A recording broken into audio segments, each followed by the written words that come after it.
But thank you so much for joining us to our Abatable webinar titled A Two-Track Voluntary Carbon Market for 2024, Supply, Demand, and the Core Carbon Principles.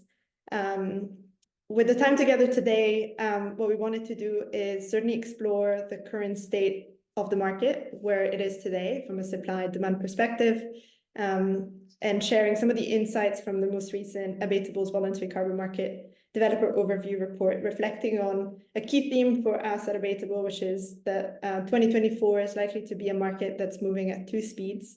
On the one side, the recognition that the core carbon principles are long-weighted and likely going to be inferring a value on redefining quality from the perspective of the market and potentially guiding a premium for some specific credits, as well as Article 6 developments. And on the other side, potentially a market that's going to fall behind and not get the recognition from that perspective. We're also going to be presenting our most recent forecast on the analysis we recently ran on what is the percentage of credits that we think will receive core carbon principles tagging, and what are potential implications on the market from that. And then subsequent to that, we'll open up to a terrific panel as part of a panel discussion, really reflecting on the key themes from the report. And then we'll have some time at the end for some Q&A from the audience. If you're familiar with Zoom, feel free to use the chat function, the Q&A function for questions to the panelists. There'll be an opportunity to upvote some of the questions from the attendees, so feel free to keep an eye out for interesting questions coming through if that's relevant for you.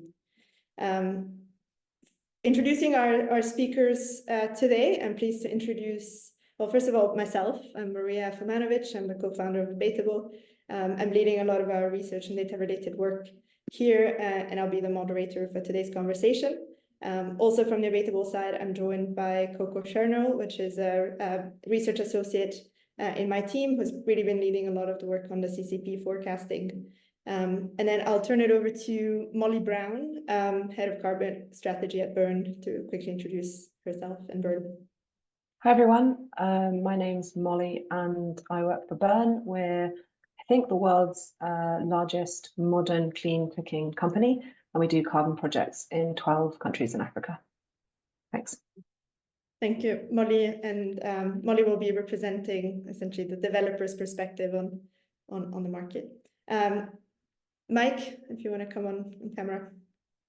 I'm Mike Davies. I'm the CEO of the Social Carbon Standard, which is a voluntary carbon standard focusing on holistic, high-quality, nature-based solutions.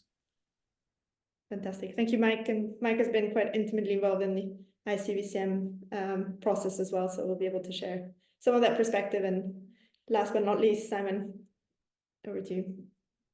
Hi, everybody. I'm Simon Paulson-Jones. I advise market participants in carbon markets and on carbon dioxide removal.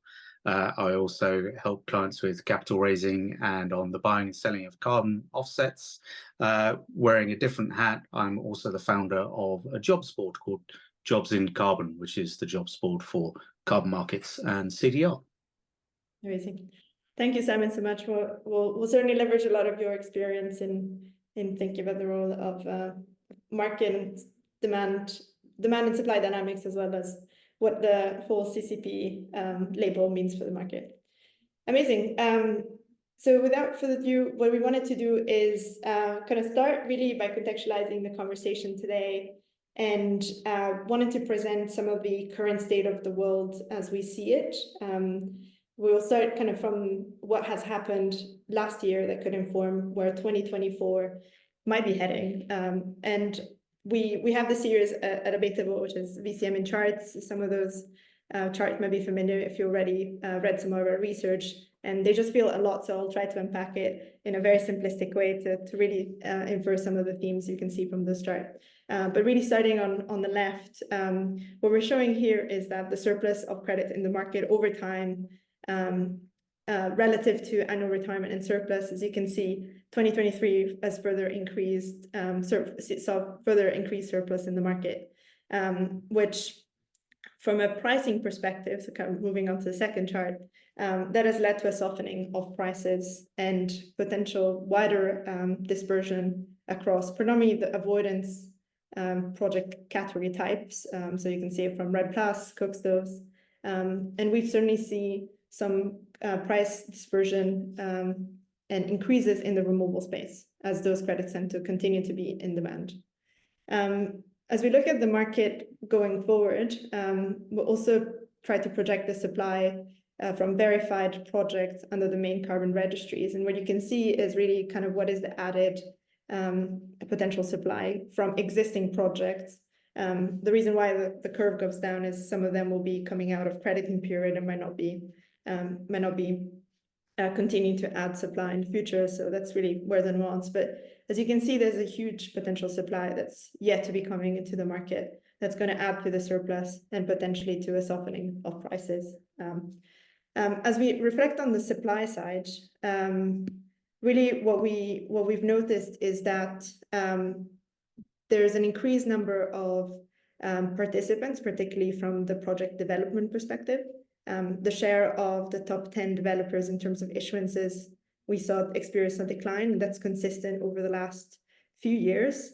And at the same time, we've seen 100 new project developers starting to issue credits in 2023, which is, in our view, adding new potential supply of fresh vintages and new supply of credits that are also aligning to newer methodologies, some of which have been increasingly being put forward for the core carbon principles assessment under the ICVCM, the Integrity Council for the Voluntary Carbon Market, which is essentially what the last chart here suggests.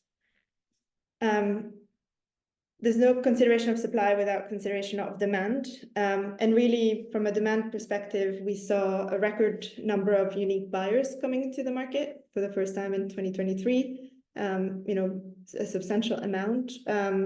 And those are typically buyers that are dipping their toes, in our view, with relatively smaller number of credits that potentially could increase in the future. As increasingly a lot more corporates are thinking about their targets and SBTi alignment.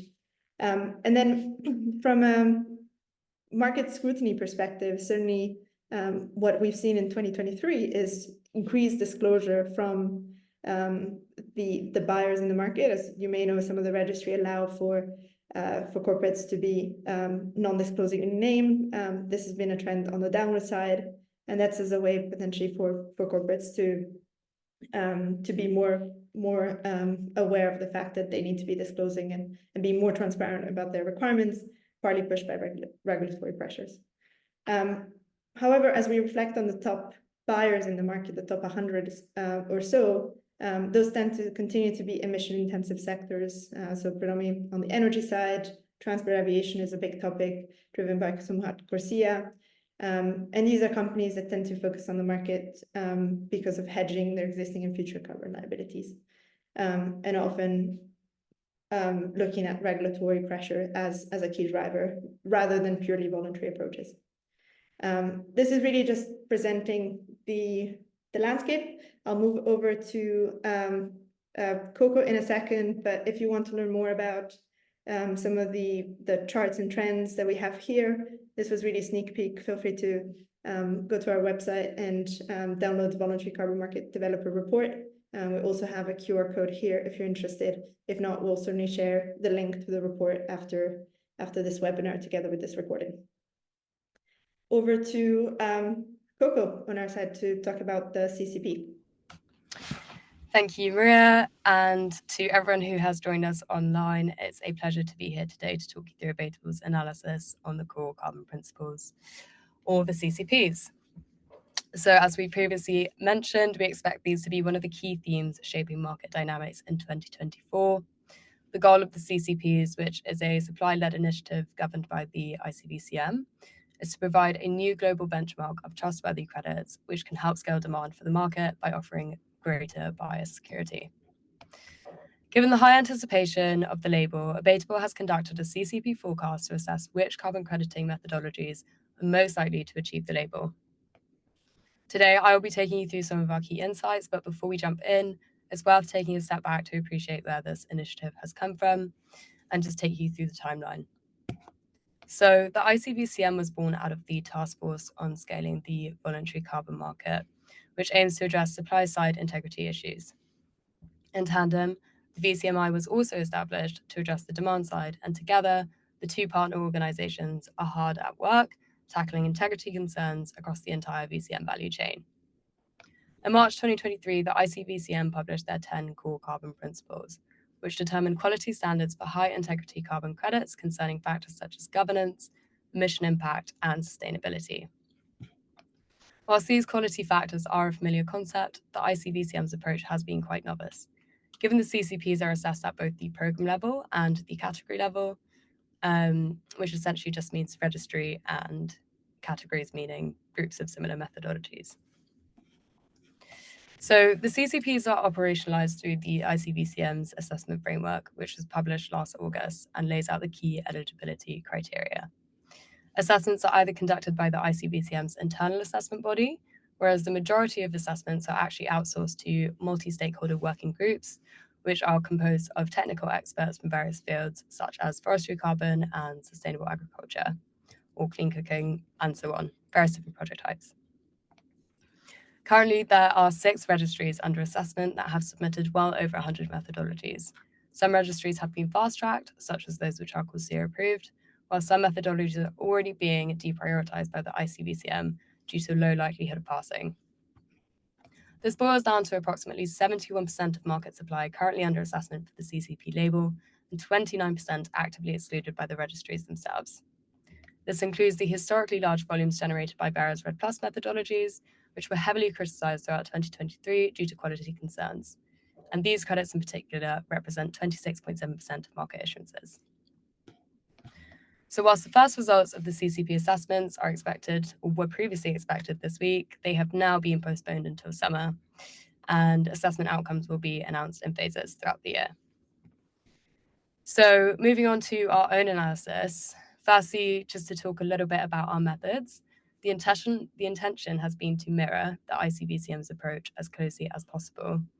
Working from a summarized version of the assessment framework, we evaluated how likely these methodologies are to pass the extensive list of criteria and assigning each methodology either a low, medium, or high likelihood. Consequently, our own team of methodological specialists have assessed over 80 methodologies between us. Our key finding was that only 6.4% of total historical issuances confidently meet the CCP's eligibility criteria. This translates to just 3.8% of existing supply in the market, or 32 million available carbon credits. Breaking down the forecasted supply from various project types, we expect industrial efficiency and waste management projects are likely to contribute significantly to CCP-aligned supply. We find that most MBS projects typically have a low likelihood of CCP eligibility, and this is predominantly a result of strict permanence requirements. We find that 36.7% of historical issuances have a medium likelihood, with a large share of these credits being generated from renewable energy and cook stove and household devices methodologies. The outcome of these methodologies could swing either way at the discretion of the multi-stakeholder working groups and their interpretations of uncertainties and the assessment framework. So in terms of implications for the market, we expect to see an element of price verification, whereby demand is favored towards CCP-aligned credits, given that they represent greater buyer security. We expect to see these credits command a price premium relative to those which do not achieve the label. So towards the end of this webinar, we will provide guidance on how to access Abatable's forecasts on a methodology by methodology level, which sits within the Abatable Market Intelligence platform. And as displayed on the screen, we also have a blog where we explain this analysis in full, and we will send around the slides afterwards, so you can access that via the links. But for now, I will turn back over to Maria, who's going to kick us off for our panel discussion. Thank you.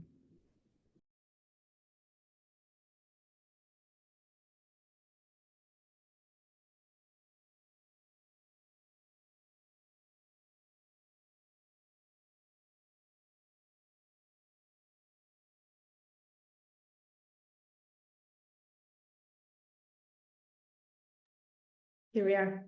So I was really struggling to find the video, and I encourage all the panelists perhaps to come on. Hopefully they're not really struggling like I was.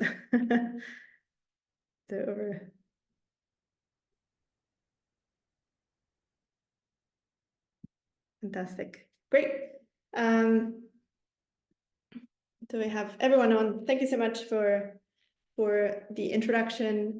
Coco, feel free to come on as well on screen. So really kind of opening up maybe for a first question to Simon. I know you're advising a lot of corporates on this market specifically, and have been quite close to demand supply, and perhaps this theme of a market moving at two speeds. I'd be curious perhaps to start with you with some of the observation to date from your perspective on where we are in 2024 and what's expected to be coming on.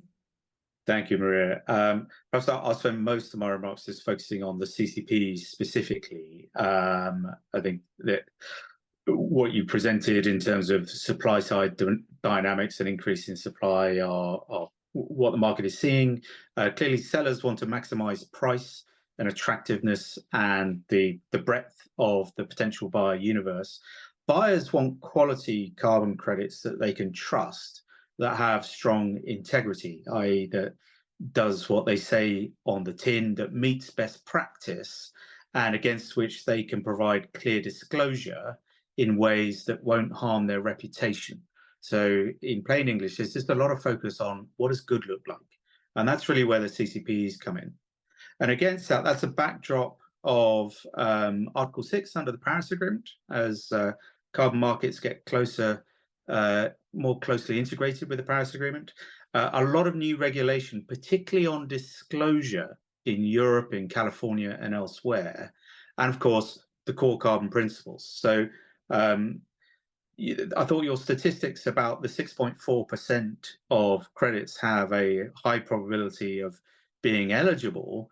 As you say, that scarcity one would expect to be reflected in an increased price if you're buying an offset that has that core carbon principle label. Will it be a two-tier market, i.e. those with CCP labels and those without, one trading at a premium to the other? Yes, I think there's an argument it might end up being a four-tier market where you've got at the bottom end, let's call it subprime, stuff that reputationally may not be in your best interests. Then you've got quality, however you define quality. Between the two, you end up then with this sort of middle area, this grey area. But at the top, you've got, let's call it champagne quality. And let's put the CCPs in amongst the champagne for a moment. Other things within the champagne quality, if you like, the holy grail of carbon, are those that are not only core carbon principle labelled, but also benefit from a corresponding adjustment under Article 6.2. Hopefully under Article 6.2, they've also been authorised for use for CORSIA compliance purposes as well. So that's truly the best of the best of the best. So you might end up with that four-tier market. We are seeing the CCPs being used as a proxy for quality. There are some shortcomings. Of course, the CCPs only apply at methodology level.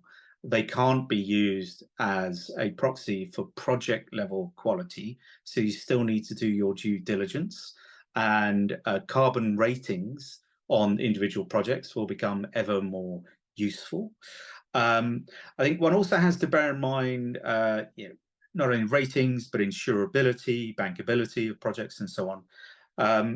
And also, as you think about using the CCP labels as a proxy for quality, bear in mind the approach that the ICVCM is taking, which is it's prioritizing those methodologies that deliver the highest volume. And so if you only purchased CCP eligible credits during the course of 2024, you're going to be missing out on a lot of high quality projects and credits that just aren't at the front of the queue for CCP labeling because they are not traded in the same volume as the most liquid ones in the market. So I'd say don't only rely on the CCP label.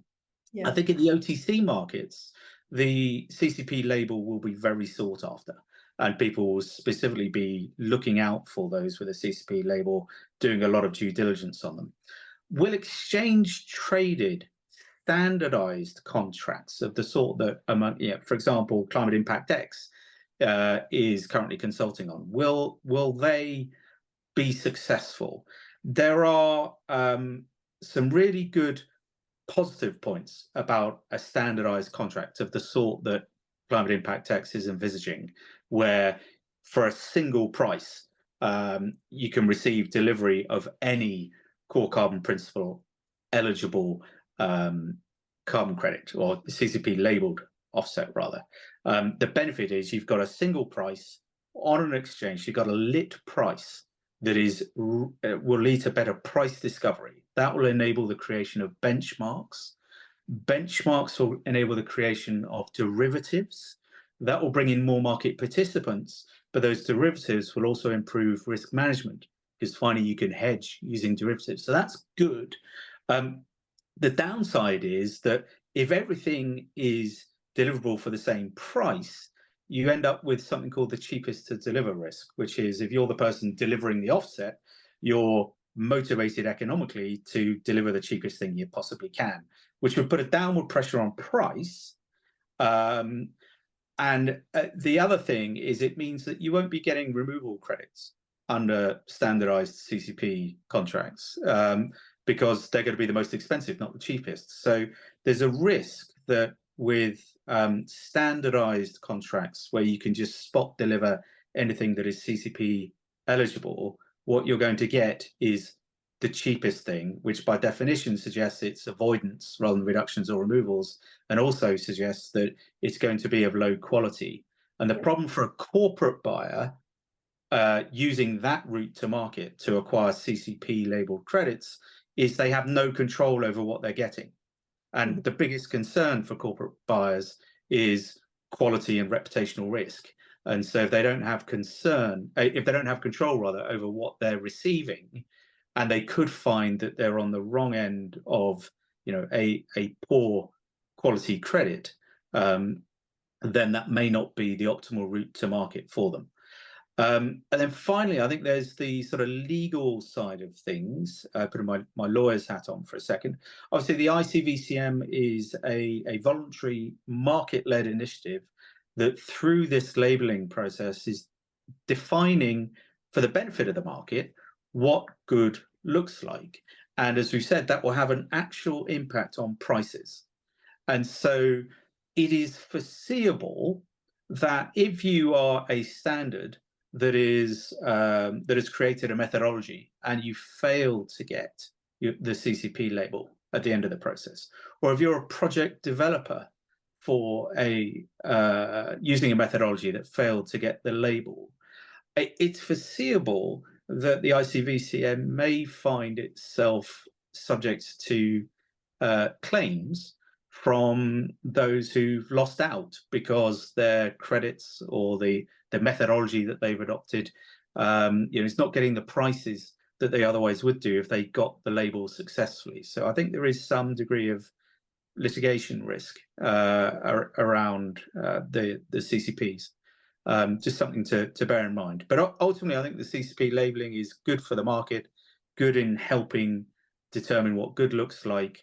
It will lead to a bifurcation in the market between high quality and lower quality. But it can't be used as the only proxy for what good looks like. Yeah, I'll leave it there for now. That's fantastic. Thank you, Simon, for some of the observation. I think you have touched on a lot of aspects. One is really the point on timeline and the fact that there's a natural time requirement for the ICVCM to issue some of these assessments and consideration throughout the year, and there will probably be a timeline for which some CCP label credits will come earlier than others. That doesn't mean that those that don't get the tag right now are not high quality. So it certainly needs to be a lot of emphasis and understanding of the process and what's in the pipeline and what has actually completely been excluded. I think the other point you mentioned is really interesting around anchoring, for example, the financial instruments to the CCP, with some of the downsides potentially leading to some of the learnings from the NGO market, perhaps with some of the market participant on the call. The cheapest to deliver didn't really suit the market. The market needs ultimately. And then lastly, on the regulatory perspective, I guess maybe a follow-up question specifically on that point.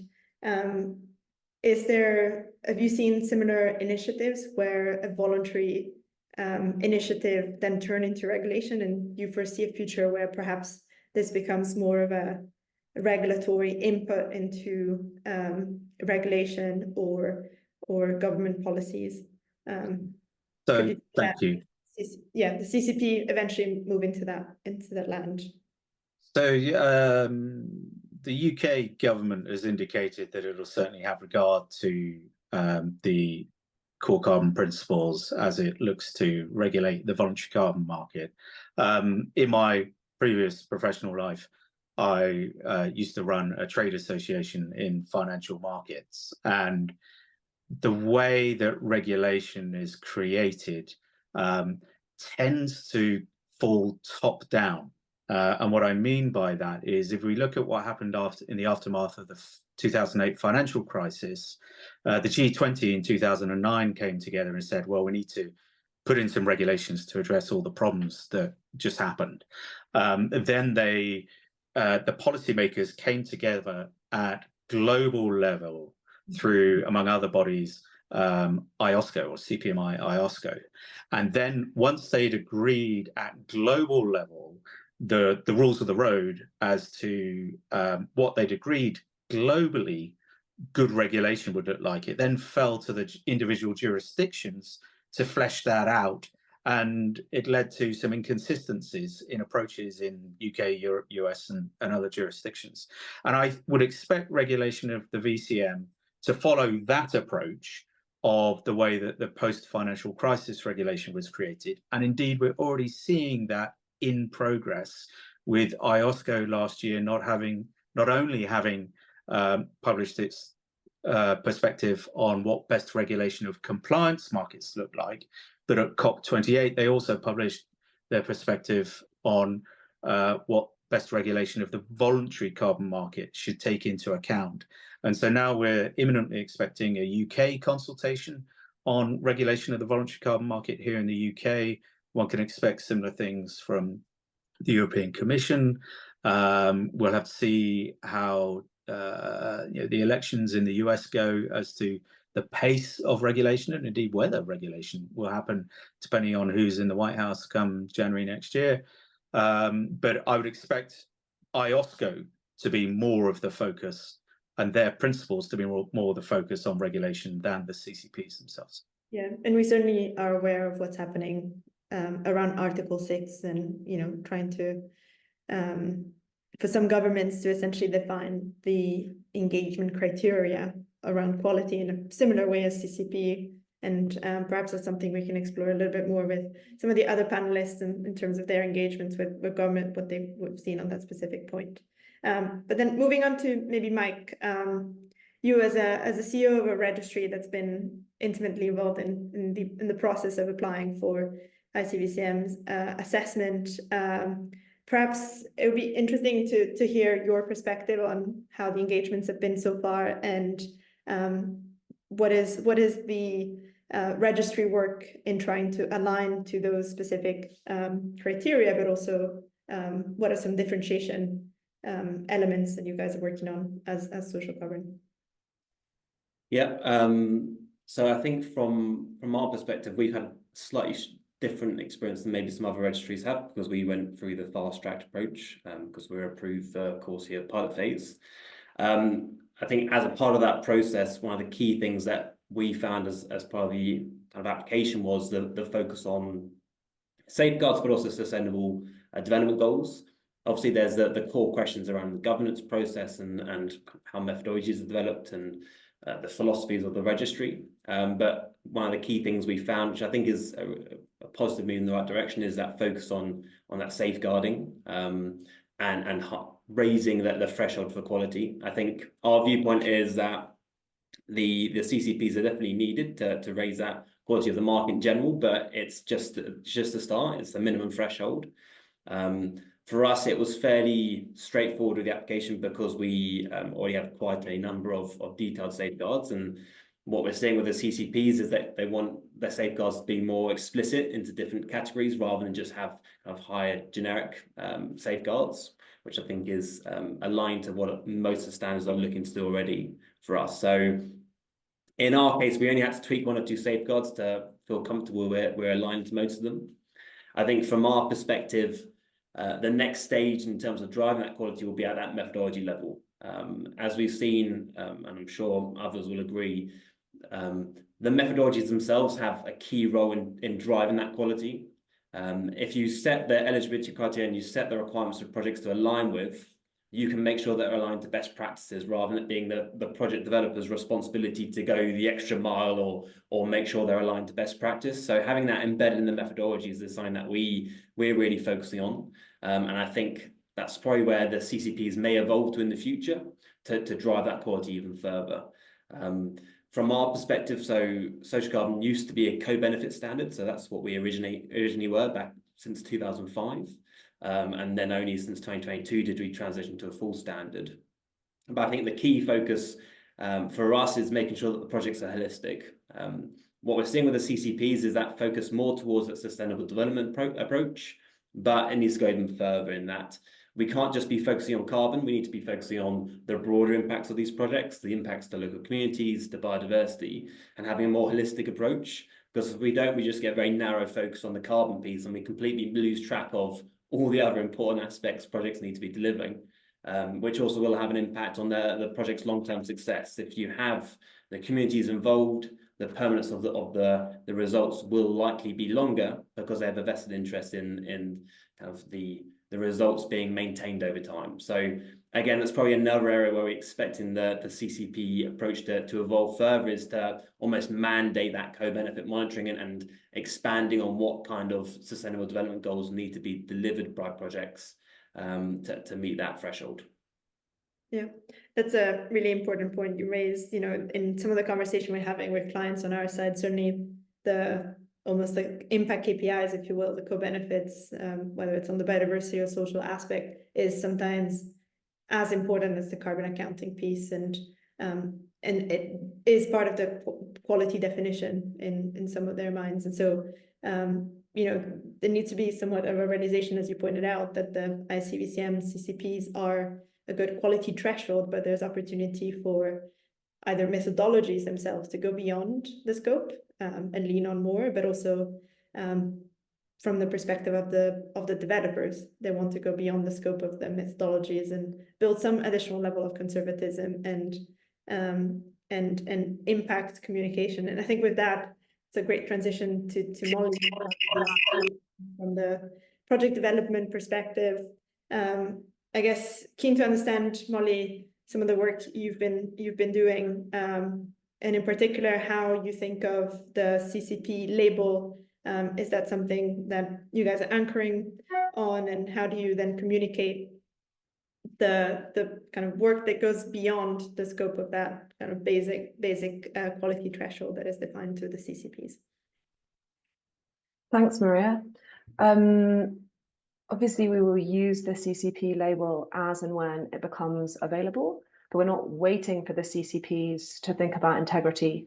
Integrity is something that we think about on an ongoing basis, and have been thinking about long before the CCPs came along.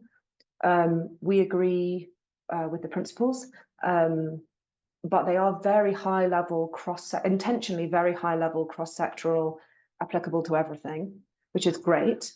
But clearly, from the perspective of a cookstove project developer, there's a lot of nuances in terms of how we define quality within the context of a cookstove project.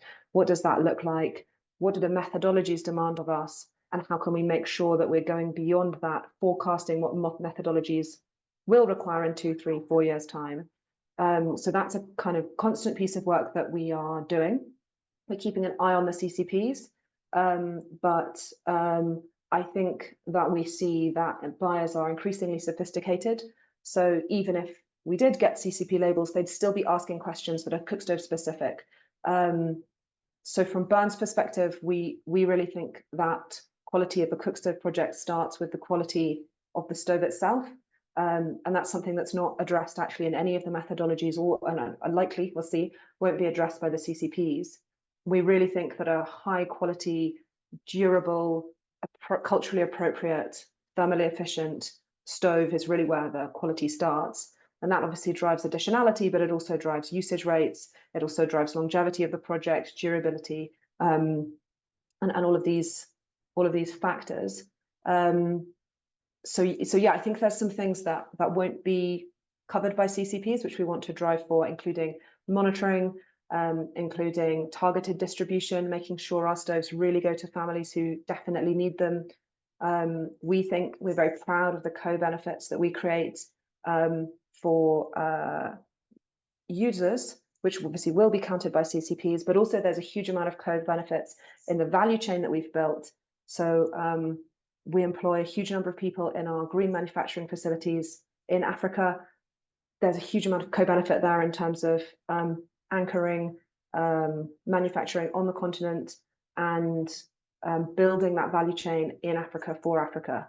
That will never be captured by the CCPs, and we think that that's important, and we think that's something that buyers continue to look for. Yeah, I think as you were speaking, I kind of came to appreciate that, you know, every project is unique and there's huge nuances around, you know, quality aspect that maybe the CCPs were not intended to try to capture. It's more kind of trying to govern at the methodological level, which is almost like the first element of quality. And the way we see it is that it's not just the methodology and the safeguards around it, but also is the quality of the project developer implementation on the ground, the nuances related to the project type and risk and opportunities that come. And maybe a question to you, Molly. I know we you know, there's the multi-stakeholder groups that ultimately are going to be tasked to be reviewing these, I guess, project type specific considerations as well at the methodological level. How do you think they will be able to try to capture some of those nuances, perhaps, in you know, within the same project type? Maybe some developers that have one specific technology versus some low performing one, let's say. Will that be somehow something you think that forum will be able to uncover? And you know, if so, what are the timelines perhaps for the improved cook stove methodology? Hopefully. I think the point of the multi-stakeholder working groups is that they're staffed with experts, and the idea of best available technology isn't new. We have some host country governments putting in rules around you know, minimum thermal efficiency of cook stove distributed. I know that's something that quite a lot of people in the sector are looking at as we're building new methodologies as well as improving the existing ones. My understanding of the timeframes is that we're looking at sort of May, June before any answers, but let's see. Yeah, I think they will have a lot to chew through as they look at all the different project types. Yeah, and this is something Simon was hinting at. It will take time for all those together and kind of come up with a specific assessment on those. Maybe just on the question of Article 6, Molly, I know that's part of your responsibility at Bern is also government engagements and advocacy. How is relevant CCP in that conversation? Have you seen kind of them anchoring around this as a potential tool, or are they completely thinking about quality of a project for them to enable the international transfer in a slightly different way? I think it depends on the government and where they're at in the process. I think also it will be much easier to engage with the CCPs once we have more kind of category level assessments available, and you know, once the multi-stakeholder working groups have come out and said this is what good looks like for cook stoves or water projects or whatever the category is, I think it will be easier for governments to take that and run with it. But I do think the useful thing that ICBCM has achieved is a kind of global consensus on some of the kind of big hitting points around, for example, additionality, which are things we've all known about for a while, but they're now codified in the 10 principles. So I do think governments are looking to the CCPs a bit, but are not quite there yet in terms of being able to use the CCPs, for example, to translate into a whitelist for Article 6 authorization. I think it's too soon for that. Mm-hmm. Yeah. Mike, any observation on kind of from your perspective on Article 6 and definition of quality from the engagements you've had, and how you think about it also, perhaps as a registry, and kind of tagging those credits in that respect. Yeah, so on the Article 6 point, what we're seeing is a lot of our projects are interested to get that. I think one of the big challenges they're finding is that the host country maybe doesn't have the maturity yet to be able to support all those claims, or they don't fully understand that the process is in place, which makes it challenging to get those relevant kind of approvals internally. In terms of the quality piece, from our perspective, our focus is writing the methodology so that the projects themselves are considered high quality if you compare them to kind of market norms. Now, from our perspective, that might mean that if you, for example, compare our afforestation methodology to others, it will likely mean that we have less volume because the thresholds are higher, and as a result, it won't be for all projects. But we're willing to do that if it means that we can ensure that quality.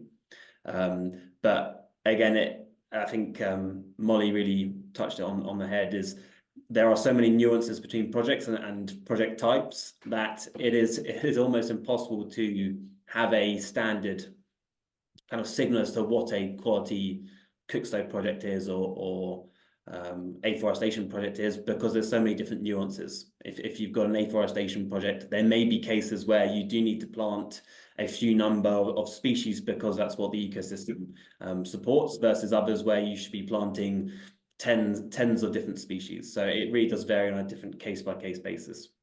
Mm-hmm. Yeah, it's really that point on these projects having wants and require a lot of due diligence when it requires assessment of quality and risk, right? Because really regulatory requirements and changing landscape and policies, that also introduces some level of uncertainty when it comes to the ability to deliver on the quality and the success of the project. Maybe just a reminder to everyone that we're going to move to Q&As really, really quickly. So feel free to start inputting some of the questions for the panelists. And before we move to the Q&A, I also wanted to maybe just last question for all the panelists. Demand and supply for 2024. What is your outlook from that perspective? And what is the price of a CCP label? If you were to speculate, what do you reckon it's going to trade at relative to non-CCP? Shall we start with Simon? Thanks for that. So I think if supply is going to go up, we've seen the research about the billions of dollars that are being invested into projects in the last 3 years. So we know that supply is going to go up.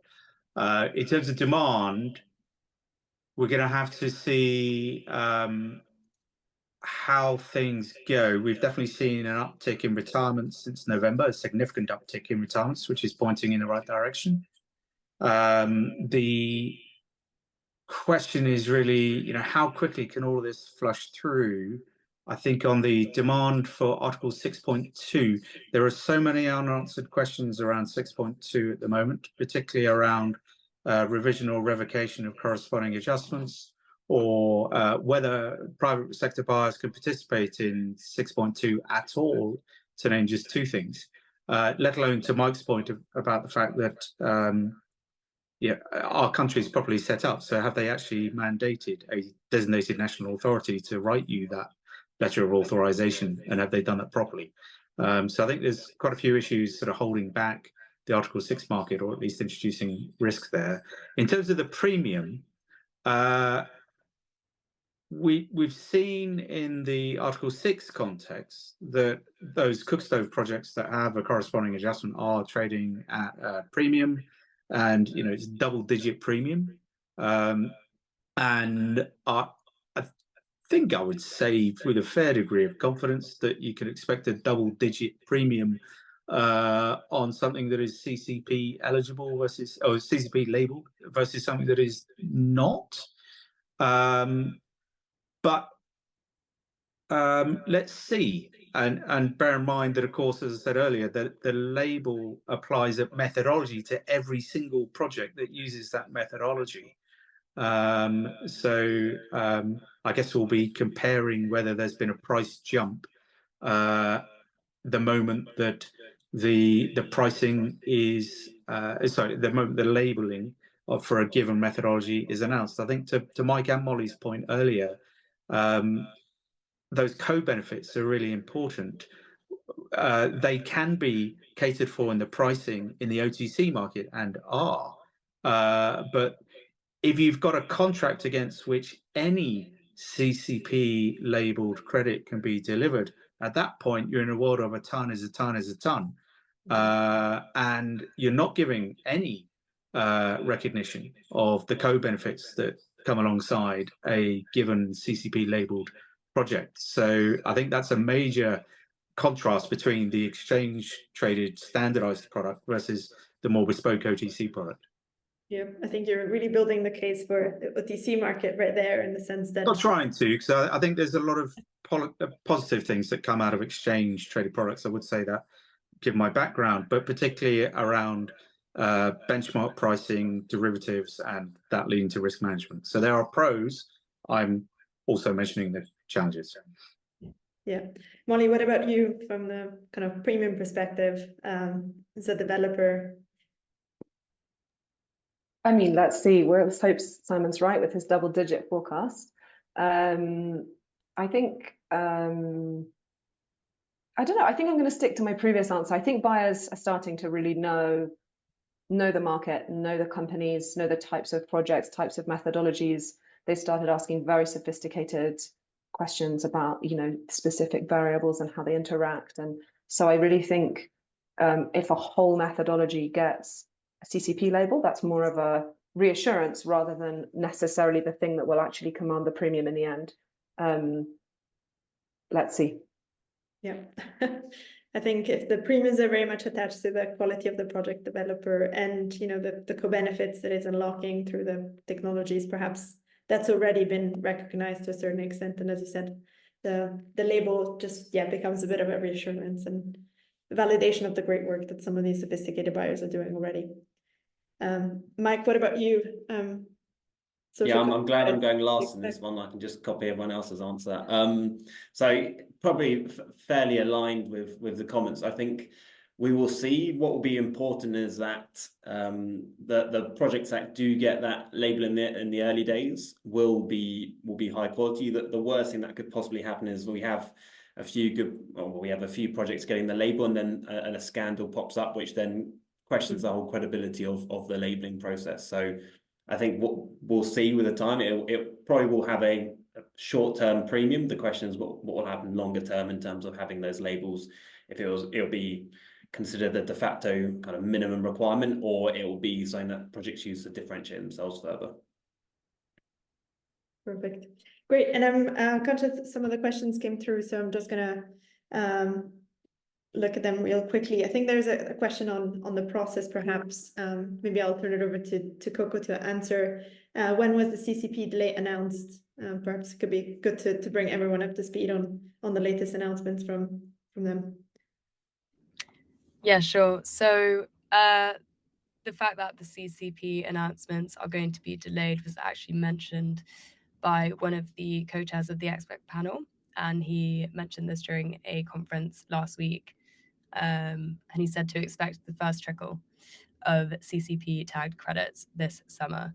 And that's actually covered in an article by QCI, Quantum Commodity Intelligence. So you can kind of read a bit more about that there. I have noticed that the question above as well seems quite process related, so I'm happy to cover this at the same time, if that's all cool, Maria. Yep, if you don't mind, reading it so everyone is up to speed. Of course thing. So the question is, given that we don't have any outcomes from the multi-stakeholder working groups yet, how much confidence do you have about your assessment of the categories that are currently under their review? So what I can say to this is that our assessment approach has been very conservative. So where there is a vast amount of uncertainty, we've actually leaned towards the methodology receiving a low likelihood rather than marking it as a medium or uncertain. It's hard to speculate exactly how closely our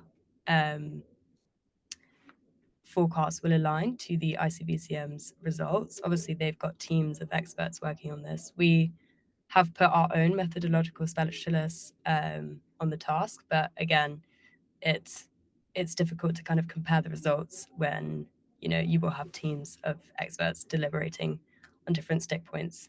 But Maybe yeah, what I can add there is that it really is depend also on the vested interest of some of the people involved in the multi-stakeholder panel.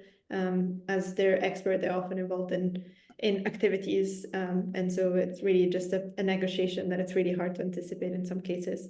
We think that some of the conversation will happen at a very kind of nuanced level that it's very hard to anticipate at this point.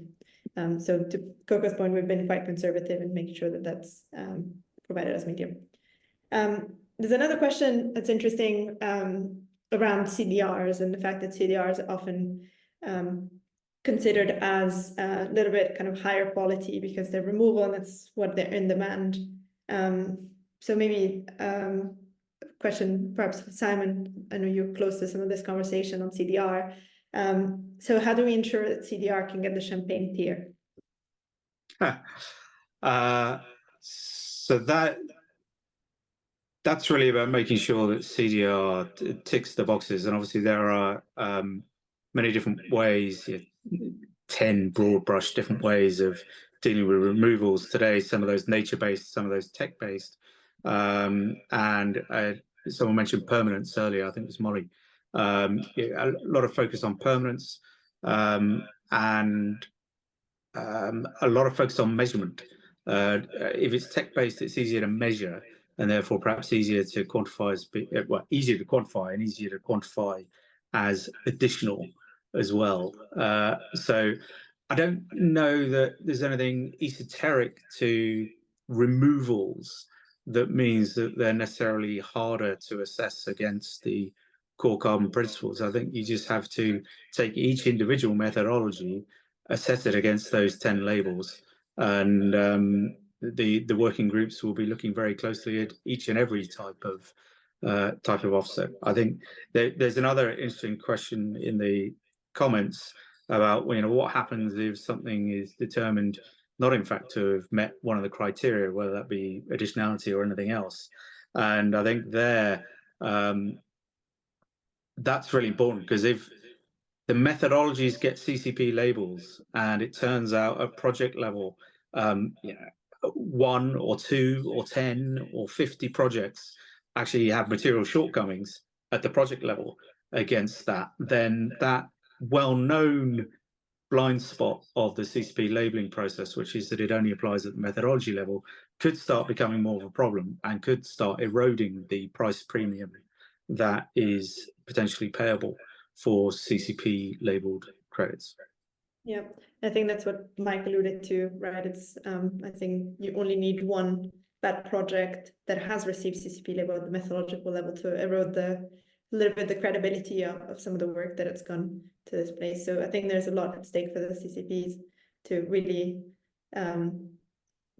be watching out for that. And you know, it's an open question of whether, you know, ultimately how the bad behavior is kind of governed, right, in the absence of the ICVCM not being a regulatory body that controls that. So maybe another question for Mike or Coco. Do you have a sense of the first methodology is expected to be announced? What are those? And perhaps we can talk about kind of core CF fast track within that context. So I can share our experiences. I'm sure Coco probably has more visibility in terms of methodology side. So we submitted all our methodologies to be reviewed.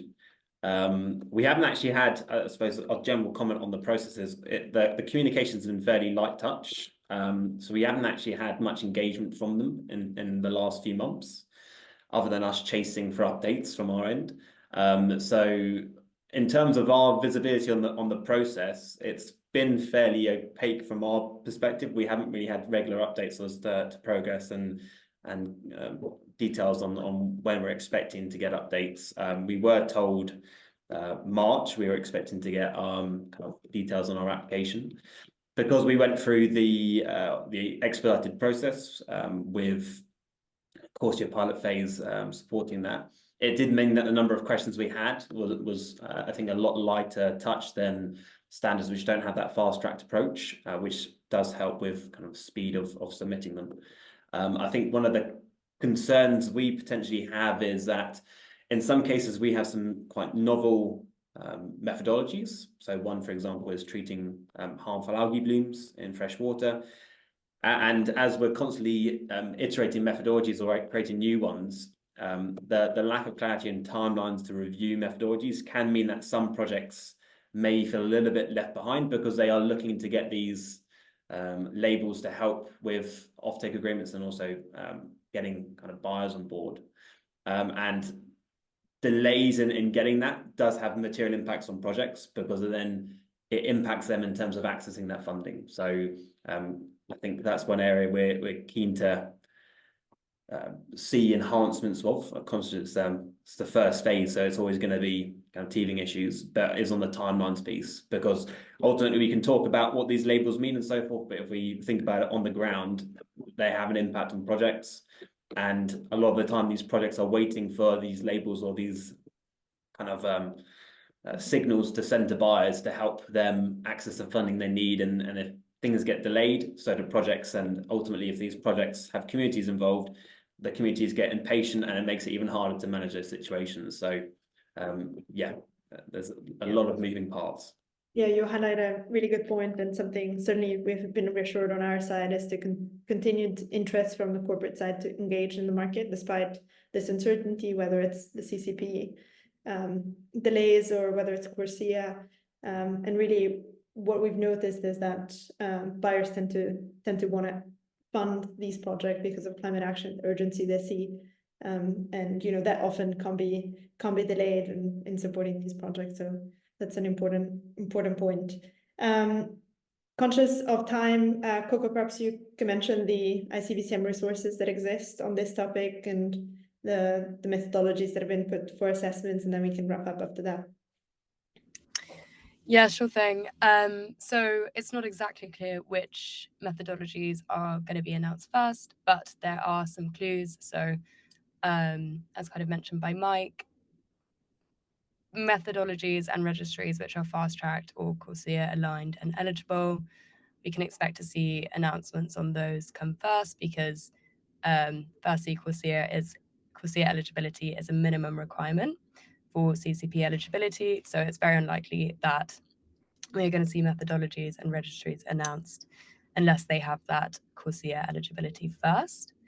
Also looking at the different assessment tracks, it's kind of been hinted that methodologies which are within the ICVCM's internal bodies assessment tracks are likely to be prioritized because they more closely align with the assessment framework. So you might expect to see those first compared to those which are being put through the multi-stakeholder working groups. And yeah, I think very conscious of time here, so I can just sort of share.